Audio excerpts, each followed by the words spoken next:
All right, welcome back to the Alec Lewis Show. I am your host, Alec Lewis. This is episode 50, and it's going to be a big one.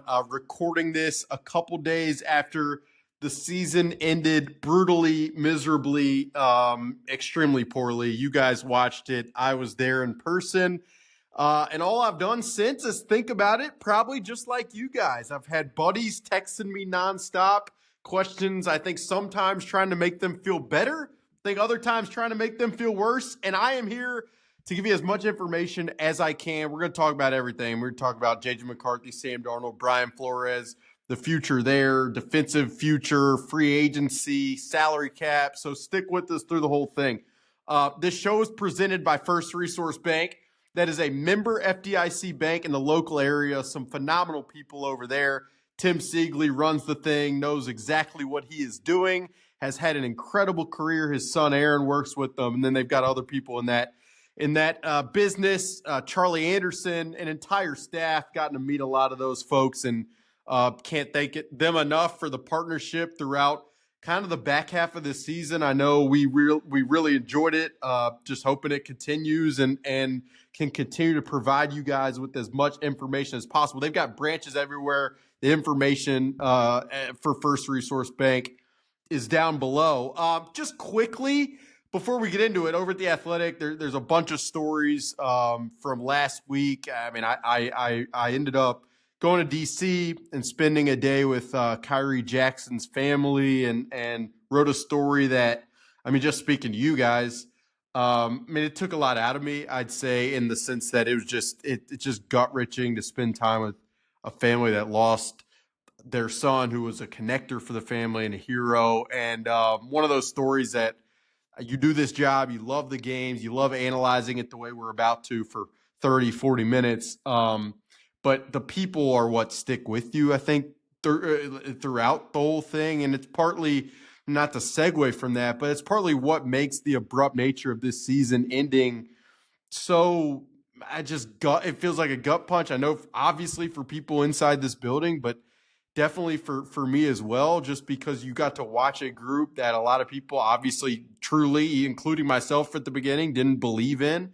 You got to see them come together and then have as much fun as they did together and see certain arcs of certain people and players progress, improve, develop, ascend, and all that stuff. I mean, just as like a human being, that's a very cool aspect of the job. So yeah, I mean, it was wild walking to that stadium and knowing that the ride that you guys have been on your own with me on the podcast through writing, it's wild to know that all of that is over.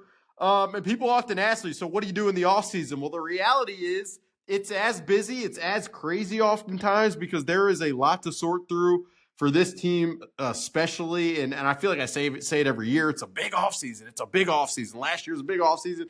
It's obviously another big offseason. And we're going to get into it beginning today, and we'll analyze it throughout both the spring and summer. I'm not going to slow down. Maybe we won't do 2 a week. Maybe we'll just do one at a time, at one in certain spurts. I'm traveling. I had a buddy in the Q&A aspect of this mailbag. He asked me Cancun or Cabo. I don't have either planned. I've never been to Cancun, but I would like to go to one of those, hit St. Thomas, hit Greece, wherever the heck I can go get sun and recoup and read and study and prepare.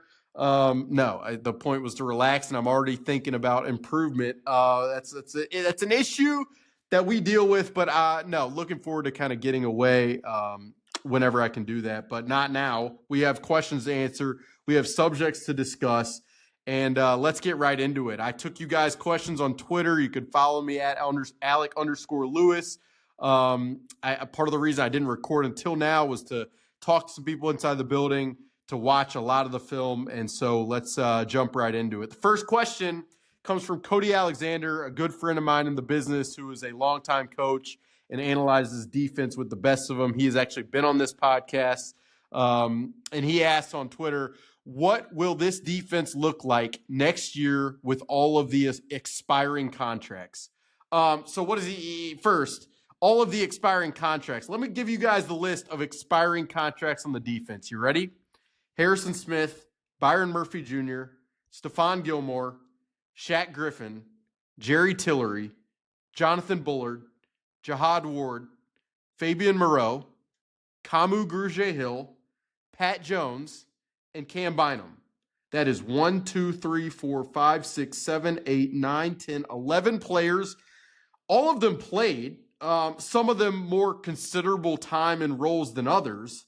So that's a lot of expiring contracts that must be filled. I mean, if you're just talking like straight starters, I mean, it's Harrison Smith, Byron Murphy, Gilmore, Griffin, Tillery, Bullard, Bynum, and then Pat Jones and Jihad Ward. I mean, those are meaningful contributors that the Vikings are going to have to either bring back or replace. Now, before I get into what it's going to look like in terms of the defense, I mean, I think that the obvious question, and one of the biggest of the offseason, that we will probably find the answer to in the next few weeks is Brian Flores still the defensive coordinator? I mean, I think right now he is scheduled to interview with the Jaguars, with the Bears, and with the New York Jets.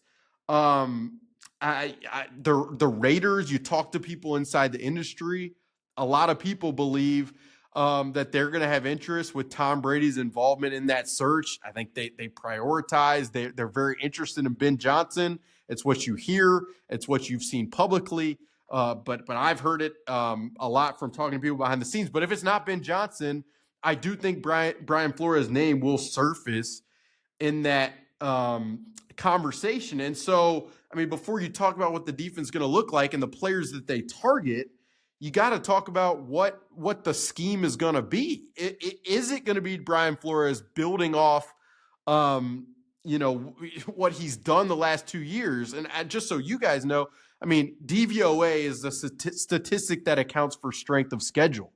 And the Vikings DVOA defensively this past year was third in the NFL. The offense was 15th. Special teams was 28th.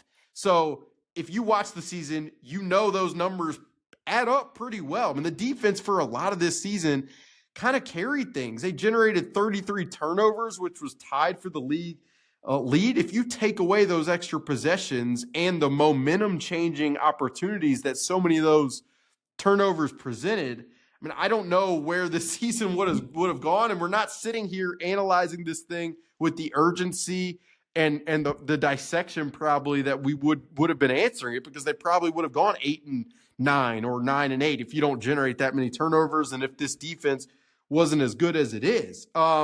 If Brian Flores does leave, then a question that I have, and I have a whole story coming out on this on Thursday, so you can find more depth on it at The Athletic. But if he leaves, who's he taking with him from a staff perspective? Does he take Durante Jones, defensive backs coach and pass game coordinator? Does he take safeties coach Michael Hutchings?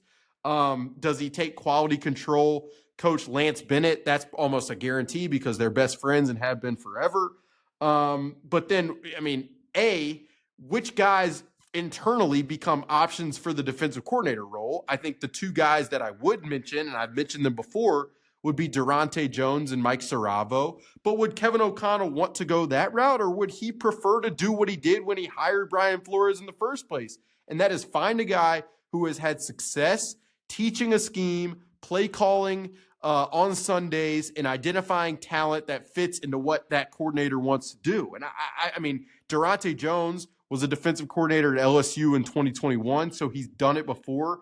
Mike Saravo called plays in the preseason, has been in college, and has a great depth of understanding. So he's an intriguing option. But I mean, there are other external options that have done it. That have just they have a larger sample size and amount of proof of having done it and built something. I mean, whether it's Brandon Staley, who I know is close with Kevin O'Connell, whether it's a Wink Martindale, who Kevin O'Connell definitely was interested in 2022 around the Ed Donatel time, whether it's, again, there's more names. I'll give you more names in the story at The Athletic, but whether it's a Robert Saleh, who's obviously had success as a defensive coach in the NFL, I think that would dictate a lot of the personnel decision-making, which is why the conversation is so important. And then from there, I mean, it becomes a question, and a lot of my stories about this, like Brian Flores, what has made him so good here the last 2 years, it's not just smarts and scheme and the vision for players, but it's like this entire personality that makes the staff and the players believe that they can be as great as they are. So I mean, it's a massive void to fill. To get to the personnel question of it, which Cody asked about.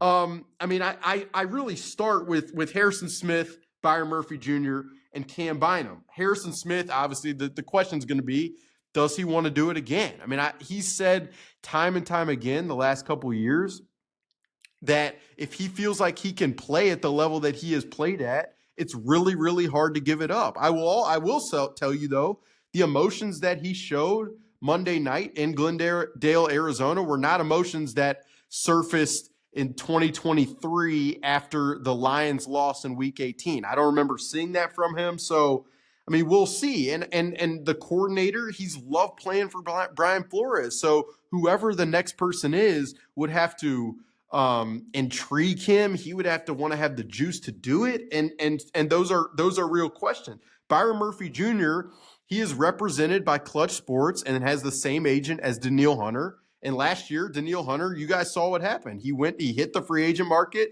and he took the deal that was going to pay him a lot of money. He got 2 years, I believe, mostly fully guaranteed money. And so Byron Murphy is probably really going to want to cash in on a good season. I mean, there's no question he had a good year. Cam Bynum, there were times down the stretch that he struggled tackling. I mean, definitely in open field space. He's obviously, there's a reason he was picked where he was in the later rounds. Usually the guys who are most explosive, the fastest, kind of the ones who jump off the screen at you at the combine. Like, he was not one of those guys. He does it with technique. He does it with his mind. And there were negotiations leading up to the season on an extension. His camp, he's also represented by Clutch, different agent than Byron Murphy Jr. And so obviously what his ask was above what the Vikings were willing to go. And so I have questions about what things would look like for him. I mean, if the Vikings were to lose a safety, I think Theo Jackson, who is a restricted free agent they can bring back, he's proven enough over time that he probably slides into one of the starting spots. If it's Brian Flores still as a defensive coordinator, he probably doesn't want Josh Metellus playing the deep half safety the whole time. So then you'd probably look to free agency or the draft. Free agent, I mean, there are some very intriguing free agent safety names. Justin Reed of the Chiefs, Javon Holland, a former Brian Flores player in Miami, Andre Cisco from the Jaguars, Hufanga from the 49ers, and then Julian Blackmon from the Colts. Those are pretty good safety names. So the market's going to be kind of interesting, and maybe that plays a role with Cam Bynum. As for cornerback in terms of Byron Murphy, if he leaves, who the Vikings maybe look for, I mean, the names are not as good. DJ Reed of the Jets just is the obvious candidate for a player who would fit both. I mean, the age, he's 28 years old, the consistency of what this team would seek, and then the man coverage ability that Brian Flores prefers of those cornerbacks. I mean, he's the obvious option there. I mean, the other three guys that I just thought were interesting, Asante Samuel Jr. has had ball skills over the years. Noah Igbanami, I'm not saying his last name right, but I believe Brian Flores drafted it in Miami. He had a pretty good year in Washington playing press coverage. And then Paulson Adebo in New Orleans broke his femur, so we'll see about that rehab. But he would be a guy coming off injury that would be interesting to me. And again, that's if you got to replace those guys. On the defensive front, I mean, Jonathan Bullard and Jerry Tillery and Jihad Ward fit very specific roles. They just did. I mean, Jerry Tillery and Jonathan Bullard were good run stoppers. Jonathan Bullard coming across the line of scrimmage on 4th and 1 on that first drive is something that I shouldn't bring up because it's probably too soon for you guys, and I sincerely apologize. But that one really hurt. Those guys, I mean, I don't want to mitigate the role that they played in this defense, but there's no question that you can find guys who can stop the run and not have to pay them a ton. I also think I mean, as we start talking about the draft, beyond the obvious positions of need, interior of the offensive line, which I'm about to get to, and cornerbacks in the draft, which they still need, even though Mekhi Blackman is coming back from his torn ACL.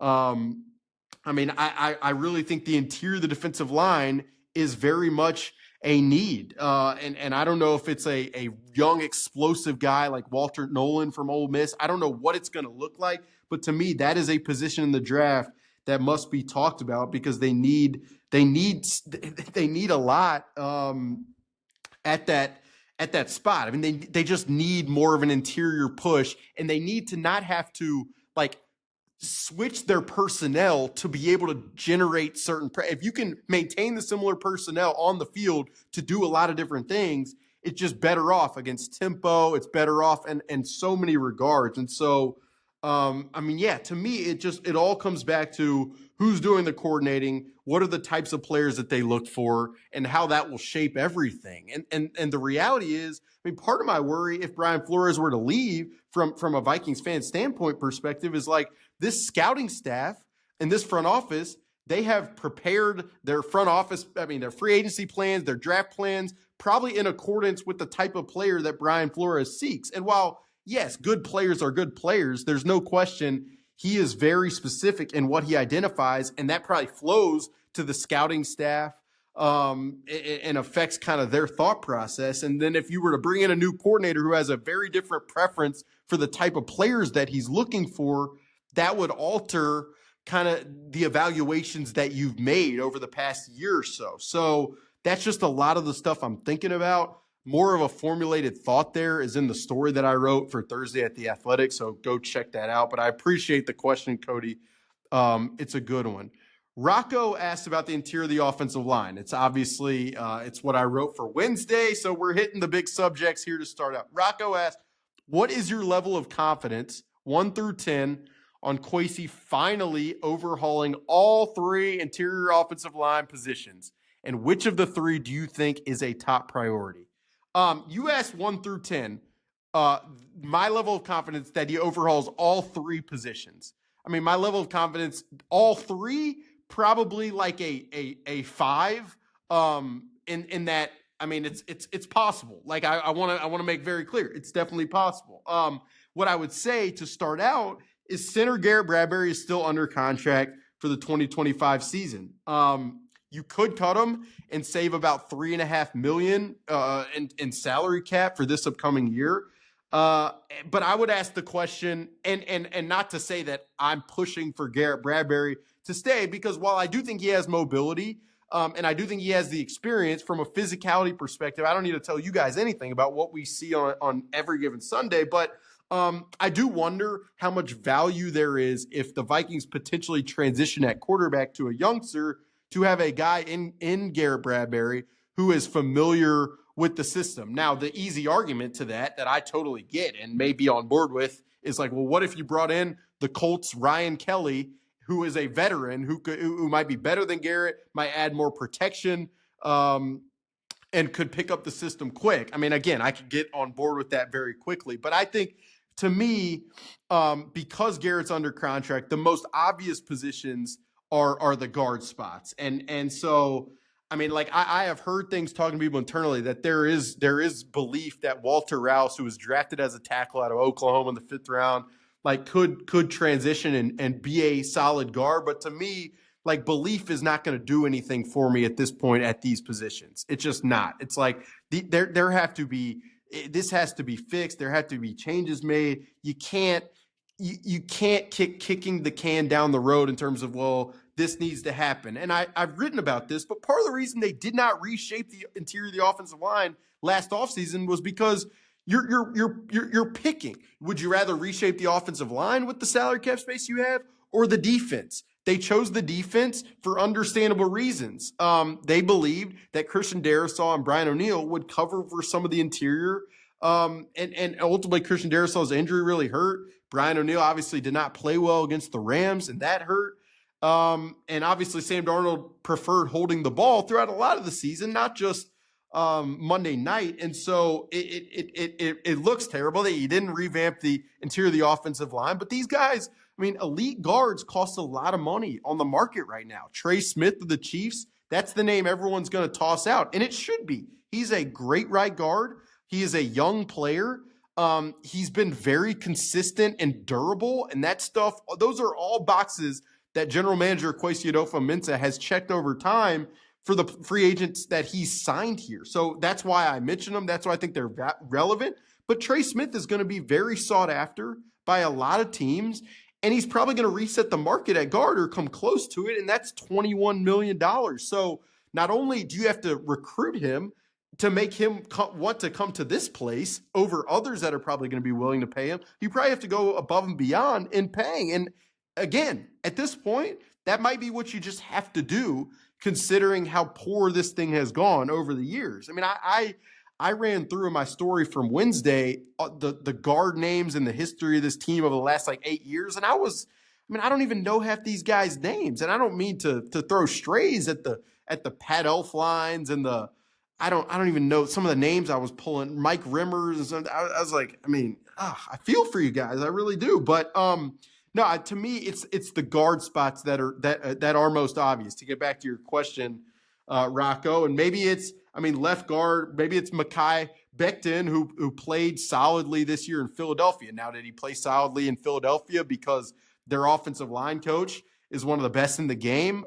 Did he play solidly because he's pushing for Saquon Barkley because they have a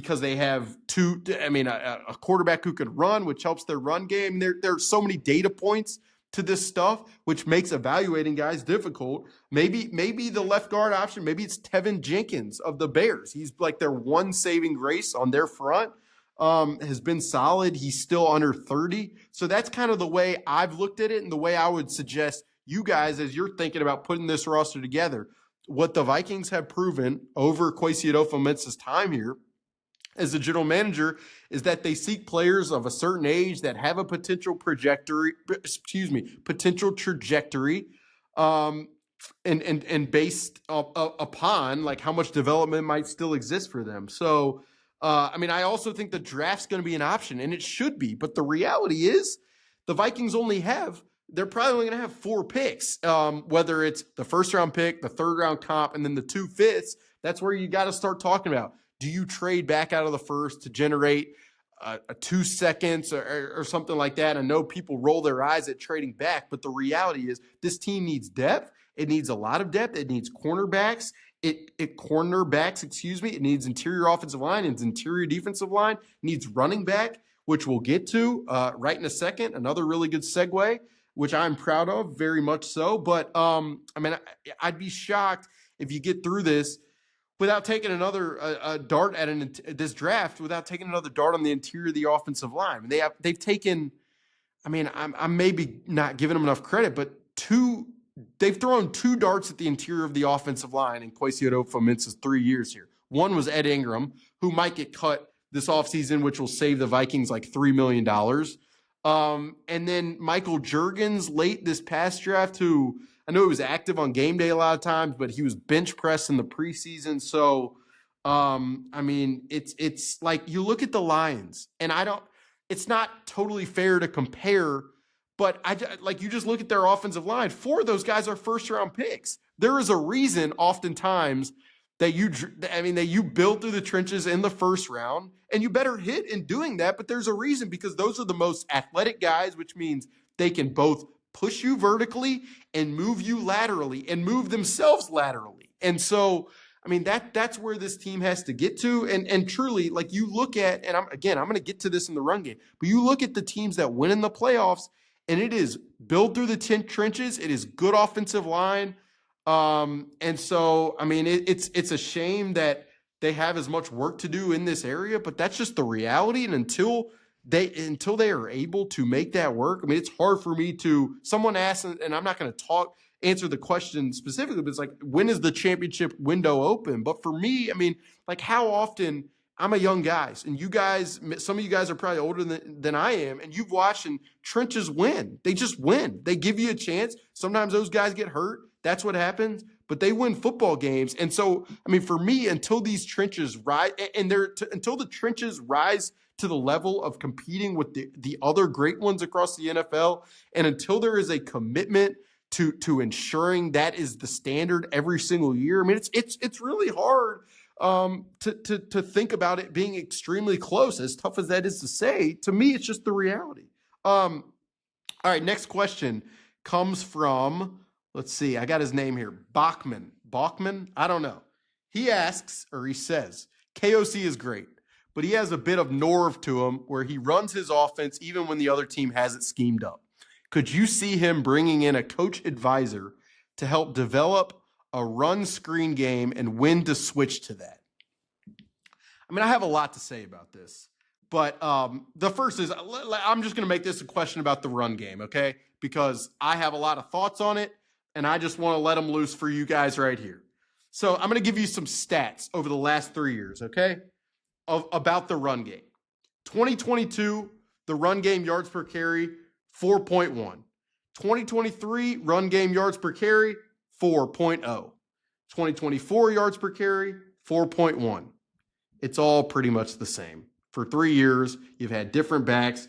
You've had Josh Oliver. You've tried a couple gap scheme runs, I think. You've had different quarterbacks. You've had Justin Jefferson active to add more coverage. I mean, we could go on and on of all the detail, all the certain thing. But the reality is the run game has been very similar from a yards per carry standpoint. Okay, so you ask, well, that's yards per carry. That's not an advanced metric, Alec. Can you give me an advanced metric? Sure, I can. I'll give you success rate. In 2022, success rate of the run game, 38.7%.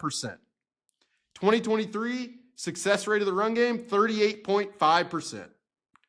2024, success rate of the run game, 38.8%. It's all right around the same. Again, running backs are different. Some scheme might be different. Most of the interior of the offensive line is the same. A lot of the run scheme is the same. The coaching is the same, but it's just the reality. I could go with EPA. I could go with negative percentage of negative runs. It's all very comparable. I know there were times this year where Aaron Jones looked very solid and looked explosive. There were also times this year where he was banged up. I know he played every game, but he was dealing with quad injuries and hip stuff. I mean, it was relentless. And just, I mean, there's nothing else to say other than over the last 3 years, the Vikings have not run the football well. It's not a focal point, and it might never be when you have Justin Jefferson as your superstar. But I got to be honest, if it's not going to be, then I have serious. I mean, then you worry. Because let me give you the teams that have the highest run percentage this year. Let me know what you think about them. The Eagles, the Ravens, the Packers, the Steelers, the Bills, the Commanders, and the Lions. Those teams run the football more than anyone else. I believe they're all in the playoffs. A bunch of them have moved on. The teams that have the highest run EPAs in the NFL, the Ravens, the Bucks, the Eagles, the Bills, the Lions, the Commanders, the Rams with Kyron Williams. I mean, a lot of those teams are still in it. When you run the football well, it makes everything easier. Someone asked, and I thought it was a good point. It's like, Kevin O'Connell always talks about the marriage of the run and the pass. Well, to really believe in the pass, there has to be a marriage. And for me, like it just has not, there just has not been a level of commitment to it to this point that I think really strikes fear in opposing defenses. And I mean, again, it's hard to say how much you pin this on coaching versus running back versus interior of the offensive line. I think the interior offensive line has an overwhelming portion of it.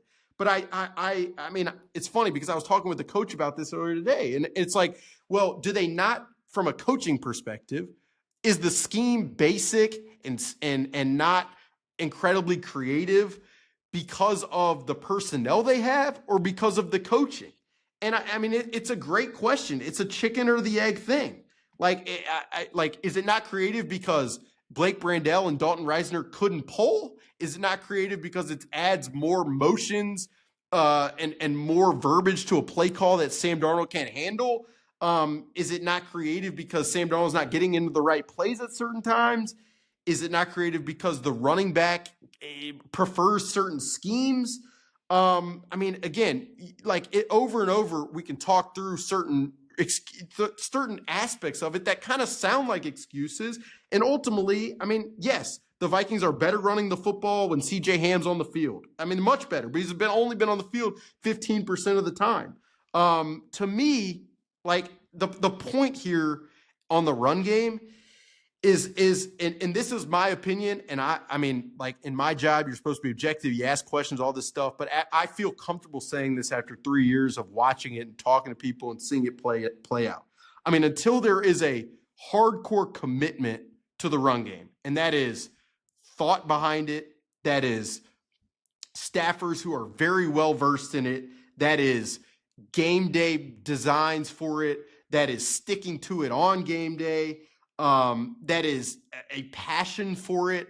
Like until that stuff exists, I'm not sure if this thing can get to a place that the people internally want it to get to, that you guys want it to get to. And so that's just, I mean, the more I've thought about it, that's just where I'm at. Now, again, I don't know what that means ultimately. Is it just adding 2 guards? I mean, that may do it. Is it, I mean, bringing in a run game designer? That may do it. But to me, I mean, it's got to be Kevin O'Connell looking at it and being like, look, until this gets to the right place, I can't have the success that I'm talking about, that I want, that I'm talking to the players about. And that's just to me is how I'm at. And I know that's critical on my part, but it's just 3 years of the same. They added Josh Oliver. They've switched guards. They traded Ezra Cleveland. They benched Ed Ingram. Tried so many things. Would it have been better if Christian Darrisaw was healthy? I'm sure it would have. But the reality is guys get injured. So there has to be a way to overcome. I also think it is important to mention, like, it's not just me placing it all on the staff. I mean, the reality is you have skill players in Justin Jefferson, Jordan Addison, who are not the run blocking type of players that Puka Nacua and Cooper Kupp are. They don't insert the same way. I don't even think TJ Hockenson is the type of run blocker that like a George Kittle is. But I mean, you have to find a way, because it feels like in these playoff games, when push comes to shove, you control the tempo of the game with some of that stuff. You make it easier on the offensive line. You take the sting out of the pass rush. There are just, and you add to the play action element. There are just so many exponential advantages when you can run the football well. So that's kind of my point on that. The original question was, could you see him bringing in a coach or advisor to help develop a run screen game? I mean, the answer is yes. Like I think Sean McVay, after the 2022 season, consulted with Mike Munchak, the longtime offensive line coach of the Denver Broncos. And they shifted a lot to gap scheme. They obviously changed some of their personnel up front, and they've paid guards. And they drafted Kyron Williams, and they drafted Cam Akers, and they drafted the Michigan guy whose name is escaping me right now, and who I'm going to look up right now, just so that I don't get clowned. Blake Corum. They drafted him last year within the 3rd round. And so, I mean, it to me, it's got to be an all hands on deck type of thing.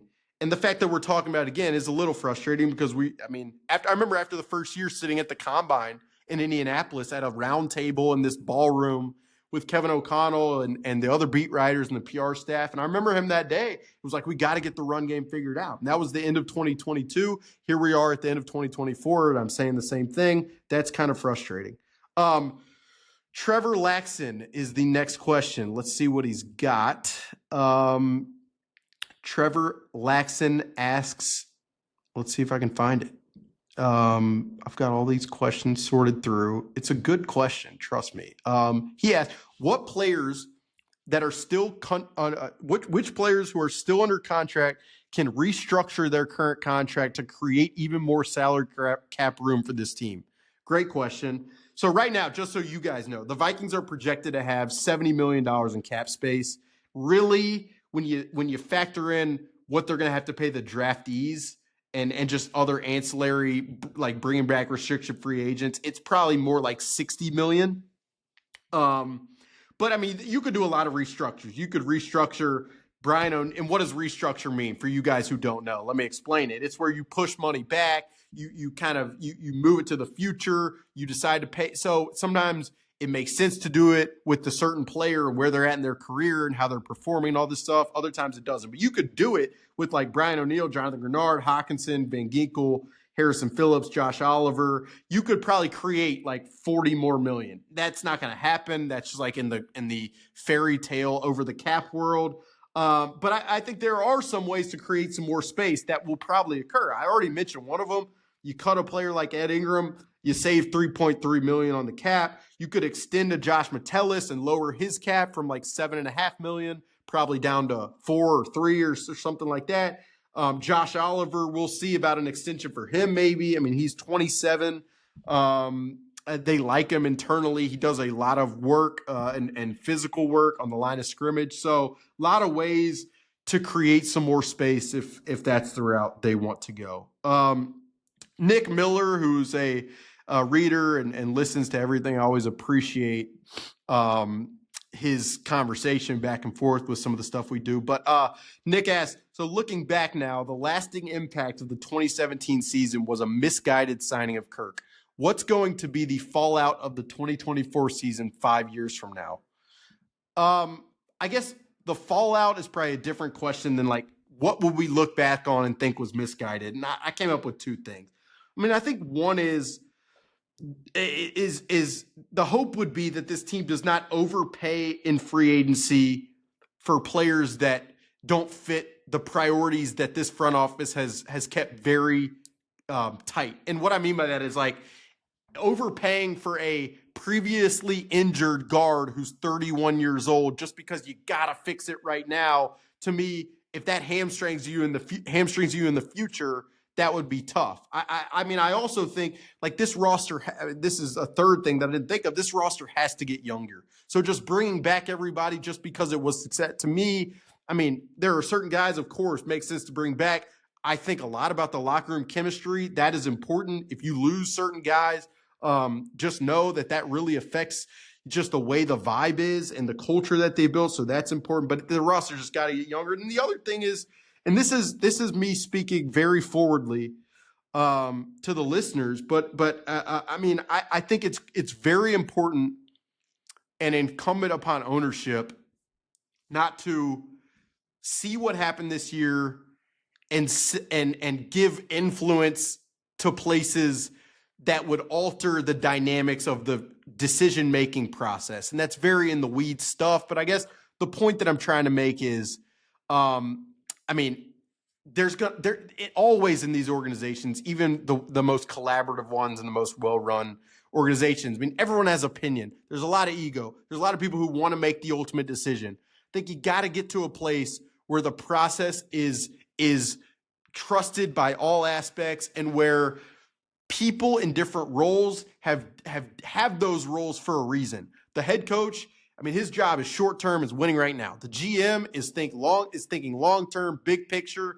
I think if those roles kind of change and let's say the GM is more focused on the present and having to win now, or the head coach is more focused on making decisions for everything future-oriented, I think that's where you can get into trouble sometimes. And so the hope, at least to me, just knowing and talking to people who have seen well-run organizations is not letting 1 year dictate how you segment all of your decision-making processes. I hope that makes sense. It's just hard. It's hard to say it more explicitly without it coming off the wrong way. Next question from Nick Howard. Let's see here. Nick Howard. I like the name. It's a great name, Nick Howard. He asks, yeah, this is a popular one. Stick with me. This is a popular one. What do you make of the Mike Florio report that there is tension between KOC and ownership over his contract? A lot of people asked a similar question. Mike Florio, for those listening who don't know, is the owner or president or whatever you call it of Pro Football Talk. He's on NBC.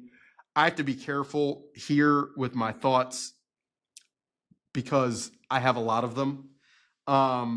As you guys will probably remember, or I can refresh your memory, when when Justin Jefferson had not received his extension, Mike Florio wrote many times, does this signal tension between the two parties? Could they trade him? Teams are calling. Obviously, none of that stuff ever happened.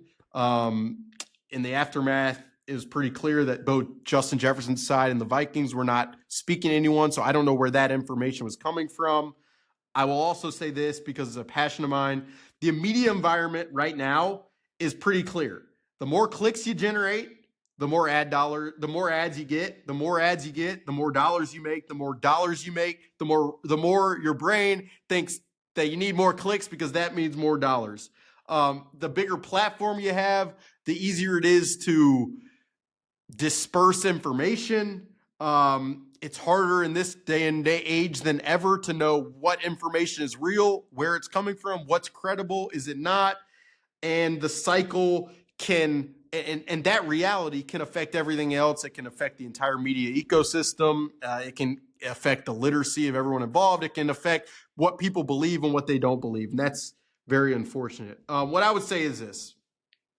Like if you did a good job in your line of work, let's say you're an accountant, man, you're crushing the numbers, about to be spring, you're going to work your butt off.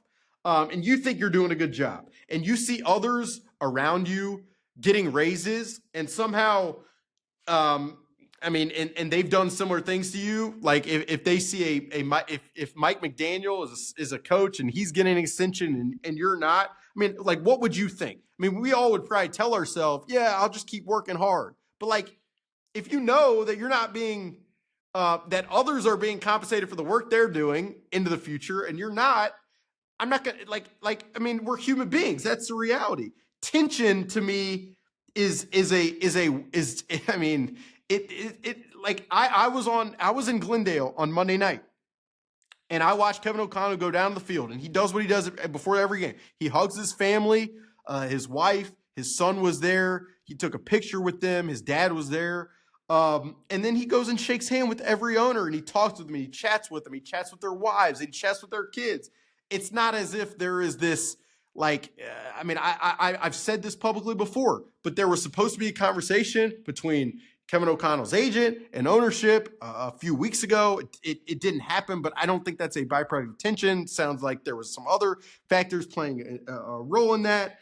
It's easy to stoke the flames when an extension hasn't occurred, just like it was easy to stoke flames when Justin Jefferson's extension hasn't occurred. And the same person who stoked those flames is obviously doing this. And so what I would say is, Kevin O'Connell has a reason after the 14-win season to ask for a lot of money. Ownership is very aware that they must pay him that money. I think it doesn't have to be, I could write about it every day. If I wrote a story about when's the extension going to happen, I'm sure it generate a lot of clicks every day, but that's not going to happen. So that's what I have to say to that. But it's like, it's anything. Does Kevin O'Connell think he deserves an extension? If you do a good job and you work your butt off, who doesn't? It doesn't mean there's tension. It's just how it is. Next question.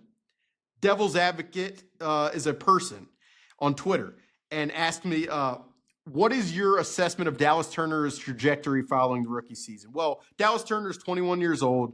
He turns 22 in February. Jared Verse is 24. He turns 25 in November. So Jared Verse is two plus years older than Dallas Turner. I think those are critical years for development. So I just wanted to start with that because I think it's good perspective to have. Dallas Turner played 8 snaps in the Rams game. I watched them all. They were all on 3rd and long. He rushed most of the time on the interior of the pocket. And I thought he brought a lot of juice. There was a time where he got pretty close to Matthew Stafford and forced the ball out. There were other times where it was harder for him. What I would say is, like, in terms of Dallas Turner being a good player in the long term, I don't think it's like a Lewis Cine situation. I think he's going to be a good player. He's young, and there wasn't a ton of role for him this year, and so that made it difficult. I almost, as I think about what the role will be, I almost wonder if he could just be like a supercharged, taller, Ivan Pace with ball skills in some way. And that's not to throw shade at Ivan Pace. I think he's an electric player. It can really affect the game, but his ball skills are not phenomenal in coverage, whereas I think Dallas Turner can do some of that. So the question is he that type of player where he's kind of like an off-the-ball Edgerrin Cooper Packers type and he can rush the passer? I mean, maybe what would he need to do to his body to thrive in that role? I think probably put on weight, or do you want to affect his level of bend around the edge? I mean, those are all questions that I have. I mean, another one, and it ties back to the first question. If Flores leaves, I mean, how does that affect his role? Is the next coordinator going to be creative enough to get him on the field? Is the next coordinator going to like him? And that's another aspect of why coaching change is important. If it's not your guy, you feel a different way than it is if your guy. The other aspect is, if Dallas Turner needs the 2 years to be 24, what Jared Verse is now, and then he becomes a really good player, then that's 3 years of the rookie contract, and now you're paying him to be productive. And so while this team, I mean, right now there's just so many other needs. Edge rusher is not even close to near the top of the list. And so the tough part is, like, in hindsight now, you just wonder, man, if you had a premium second-round pick this year to be able to add extra interior offensive line, defensive tackle, running back. I mean, it sounds awfully nice. But what I would say is, I mean, I think he's going to be a good player. Let's see. Next question, then we're going to get out of here pretty quick. How much of the 2-game collapse is just bad coaching by KOC? I mean, the two things that I would say is this. I mean, when you have an offensive line that's just getting obliterated by that, it makes it very difficult. Now, could they have moved the pocket more? I think so. People ask all the time about quick game. I mean, quick game, there were screens. They couldn't really execute some of that stuff. I was talking with someone who's a longtime quarterback in the NFL this morning. He's like, there were a lot of condensed formations in that game, which it made it kind of muddy for both the receivers and the quarterback. Who's blitzing? The releases are more difficult off the line of scrimmage for the receivers. I mean, a lot of this is hindsight. And like, the one thing that I will say, I mean, it's so easy on the outside of just make adjustments. Well, if you can't block anybody, then what kind of adjustments are you going to make? You're going to go 8-man protection with 3 men in the route the whole time? Maybe. I mean, maybe you can just adjust to where that's every call. But the thing I often think is wild about people complaining about in-game adjustments not being made is nobody knows anything. Very few people, I don't want to say nobody, very few people know the intricacies of what that process actually looks like and what is actually possible. Like, how much can you, it's not just basketball. Okay, let's switch to a box and one. It's like, you got to get 11 guys on the same page. The play calls are already memorized throughout the entire. I mean, it's just a process that on the outside it's hard to really know unless you like experienced it, lived it. And so I think there are nits to pick, but like it's just like Andy Reid in the Super Bowl against the Tampa Bay Bucks. Their offensive line got obliterated, and I mean, was it Andy Reid's fault? He'd already won Super Bowl, so it's harder to criticize him, maybe. But I mean, it's really tough when you're relying on certain players to take the hard down. The Brian O'Neills, the Cam Robinson on the edge, so that you could protect the interior. And then when those guys struggle the way they did, then it's just a tidal wave, and it's really hard to know what you can actually do. And then when your quarterbacks get sped up and your receivers get frustrated, I mean, it's just suboptimal. One more here because I wanted to get to this one before we got at her. Scott Tyler asks, how is JJ McCarthy doing? What is he doing for rehab? That's all I really care about at this point. Care about other things, family, that kind of stuff, Tyler. JJ, I mean, I saw him in the locker room 2 weeks ago, maybe. He was pumped to be in there. Great spirit. He's always the positive energy. That guy's always unbelievable. I said this on the podcast a few weeks ago, but he definitely is doing more. He's more mobile than he'd been, no question about it. Him staying on the sidelines, that was a very clear image of just progression. But I think by the spring we should probably see him close to being back on the field. I say that speculatively. I don't have information, but just that would make sense in terms of the timeline. and then you go from there. I mean, I know he's had lunch with Kevin O'Connell every week. He's very aware of things, and the two things that just talking about JJ that I want to say, I mean, two things are incumbent upon the team here. One of them, to me, is making sure they are once he's back mobile. I mean, that they are as forward thinking about mechanics and stuff as possible. There are a lot of organizations that, they think they have the answer to everything mechanics wise, but I mean, leaning into the science and stuff like that would be very beneficial. And then, I know the Commanders are doing some really high level stuff with VR and with AI to simulate reps and games with their specific system. It's been really successful for Jaden Daniels, and I think the Commanders have adopted what LSU used with them, and I just hope that the Vikings pursue all of those avenues, because as much, I mean, I know they care immensely about quarterback development, and you just hope that you'd explore those types of avenues. Obviously, the player has to be open to it, but you got to provide him with the resources. So that's what I'll say. I think the progression is going good. That's a lot of questions. That's 50 minutes straight talking.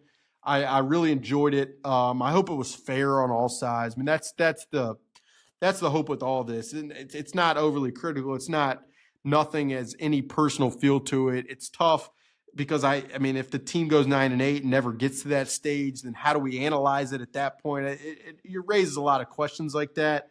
And I think that's why the narrative cycle within the NFL is always so interesting. But yeah, I mean, the things I'm watching in the short term, I mean, Kevin O'Connell and Kwesi will talk Thursday, extensions for those guys. Then what happens? Does Brian Flores get a head coaching job? And then just what does the plan look like for, which free agents to target, what positions to target, what makes sense in the draft? All that stuff will be continuous conversations over the next few weeks and months, and really looking forward to it. Hope you guys enjoyed this. As always, we'll do more of these throughout the spring and summer. That's episode 50 of the Alec Lewis Show, presented by First Resource Bank. We will talk to you guys potentially later this week, maybe next week. Any other questions, throw those in the comments. Please subscribe, like this on Apple, Spotify, YouTube, anywhere you get your podcast. And we will talk to you guys soon. That is the Alec Lewis Show.